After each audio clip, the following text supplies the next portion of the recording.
Good morning students. आज हम read करेंगे चैप्टर नंबर 8 जो कि तुलसीदास जी के द्वारा लिखा गया है और चैप्टर का नेम है कवितावली उत्तरकांड से।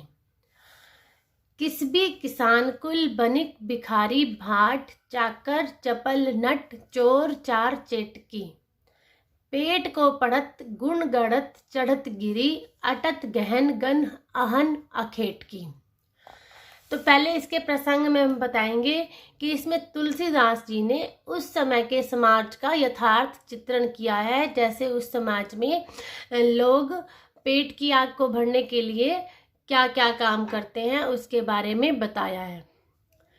पहले इसके शब्दार्थ करते हैं। किस भी मजदूर किसान कुल कृषि किसान बनिक बनिए या व्यापारी भिखारी भीख मांगने वाला भाट राजा की प्रशंसा में गीत गाने वाले भाट चाकर नौकर चपल नट करतब दिखाने वाले चोर चोर चार दूत चेटकी बाजीगर या जादूगर पेट को पड़त गुण गड़त चढ़त गिरी।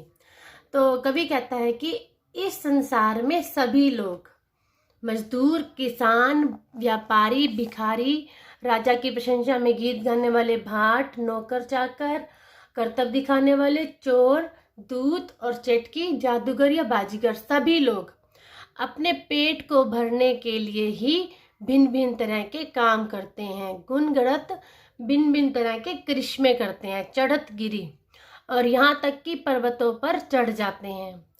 अटत गहन गन अहन अखेट की अहन मतलब दिन रात गहन गन घना जंगल और शिकारी के रूप में जंगलों में दिन रात घूमते रहते हैं। ऊंचे नीचे कर्म धर्म अधर्म करी पेट को ही पचत बेचत बेटा बेट की। वही फिर से पेट की आग को पेट की भूख को शांत करने के लिए ऊंचे नीचे कर्म मतलब अच्छे बुरे कर्म करते हैं। धर्म अधर्म करी धर्म और धर्म का विचार भी नहीं करते। इसी पेट की आग को बुझाने के लिए अपने पेट को भरने के लिए यहाँ तक कि वो अपने पुत्र और पुत्री को भी बेच देते हैं। तुलसी बुझाई एक राम घनश्याम हिते आगी बढ़वागिते बड़ी है आग आगी पेट की। आगी मतलब अग्नि बढ़वागिते समुद्र की आग बड़ी है आग पेट की। तुलसीदास जी कहते हैं कि यह जो पेट की आग है वो तो समुद्र की आग से भी बड़ी है। समुद्र की आग को जिस प्रकार बादल शांत कर सकते हैं उसी प्रकार इस पेट की आग को सिर्फ राम रूपी घनश्याम जो राम है उनके ऊपर घनश्याम का आरोप लगाया गया कि राम की भक्ति ही इस पेट की आग को बुझा सकती है उसको शांत कर सकती है। तो इस प्रकार इन्होंने राम के ऊपर घनश्याम का आरोप लगाया। तो इसमें रूपक अलंकार है। किस भी किसान कुल इसमें अनुप्रास अलंकार है और तत्सम शब्दावली युक्त इसमें ब्रज भाषा प्रयोग की गई है। तत्सम मतलब संस्कृत के ज्यादा शब्द है तो यह तत्सम प्रधान शब्दावली और ब्रज भाषा प्रयोग की गई है। विशेष में हम ये बताएंगे कि उस समय के समाज का यथार्थ चित्रण किया गया है और कवित छंद है। जैसे चेटकी अखेटकी ये सारा कवित छंद है और बिंब योजना सुंदर और सार्थक है। इसके अलावा जो मैंने बताया ब्रज भाषा है और तत्सम प्रधान जो शब्दावली है प्रधान है तो ये इसका विशेष होगा। नेक्स्ट, खेती न किसान को भिखारी को न भीख बली बनिक को बनिज न चाकर को चाकरी जीविका वहीन लोग सिद्धमान सोच बस कहे एकन सो कहा जाई का करे। तो तुलसीदास जी ने उस समय का वर्णन करते हुए कहा है कि यहाँ बहुत ज़्यादा गरीबी और भुखमरी फैली हुई है और जो यहाँ पर अब किसान है उसके पास खेती करने के लिए साधन नहीं है और कोई भी इतना संपन्न व्यक्ति नहीं है कि भिखारी को भीख तक दे सके। बनिक को न बनिज मतलब व्यापारी के पास भी व्यापार करने के लिए नहीं है और कोई भी इतना संपन्न नहीं है जो चाकरों को और चाकरी मतलब नौकरों को और नौकरी करने वालों के पास काम नहीं है।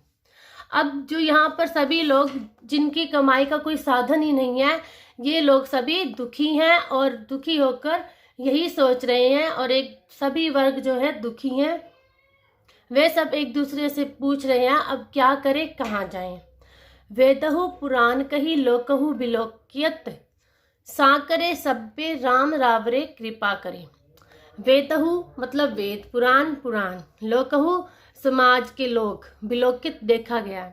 अब तुलसीदास जी कहते हैं कि वेदों और पुराणों में कहा गया है और इस समाज में देखा गया है कि ऐसे संकट काल में तो श्री राम प्रभु ही कृपा कर सकते हैं, वही दुखों को हर सकते हैं।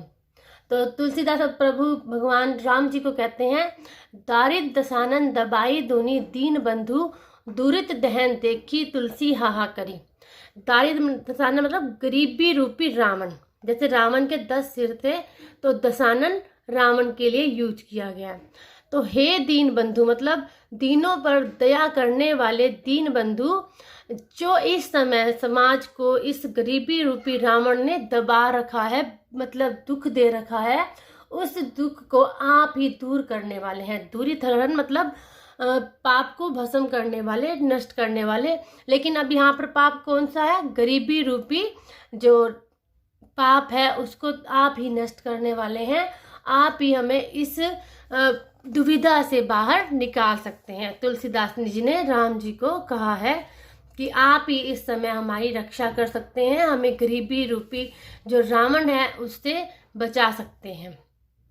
इसमें वही तत्सम प्रधान ब्रज भाषा का प्रयोग किया गया है और अनुप्रास अलंकार है। समाज का यथार्थ चित्रण है। दारिद्र दसानन में रूपक अलंकार है। और जैसे सांकरे सबे इसमें अनुप्रास, दूरित दहन में अनुप्रास अलंकार है। कवित छंद है और सामाजिक बिंब का सुंदर वर्णन है। नेक्स्ट, धूत कहो अवधूत कहो, राजपूत कहो जुलाहा कहो कहू, काहू की बेटी सो बेटा न ब्याहब, काहू की जाति बिगाड़ न सो। अब इसमें कवि अपने बारे में बता रहे हैं कि उन्हें जाति प्रथा से कोई लेना देना नहीं है, चाहे उसे कोई कुछ भी पुकारता रहे उससे उन्हें कोई मतलब नहीं है, वो तो श्री राम के ही दास हैं।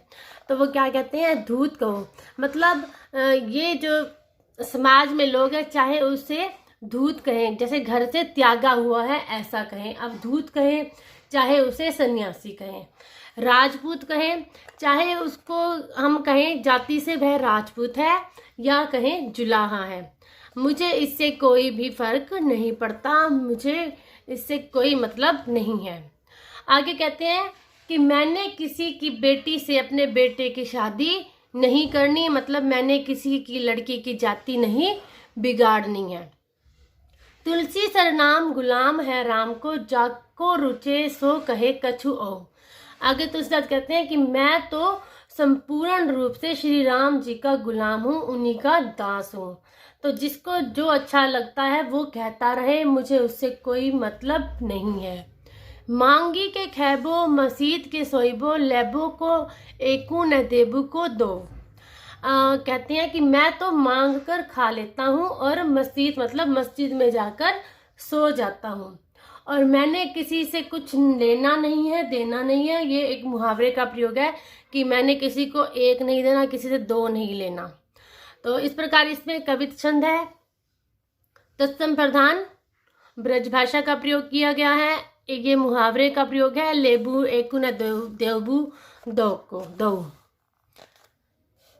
सामाजिक जो वहाँ उस समय समाज में जो जाति प्रथा फैली हुई है उसके बारे में बताया गया है कि जाति प्रथा का तुलसीदास ने खंडन किया है, वो जाति बाति में विश्वास नहीं रखते। यस, पहले 2 स्टैंजों में कवित छंद है, अब इसमें सवैया छंद है। और इसके अलावा ये जो लेबो को एकू न देबू को दो, ये एक लोकोक्ति है, मतलब लोक प्रचलित एक बात है। भाषा सरल सहज और प्रवाहमयी है। बिंब योजना का सुंदर चित्रण है। तो ये हो गया जो फर्स्ट चैप्टर है कवितावली, कल हम रीड करेंगे। नेक्स्ट इसका जो पार्ट 2 है लक्ष्मण मूर्छा और राम का विलाप, इसे अच्छे से अब रेडी कर ले, तैयार कर ले अच्छे से। Okay, thank you.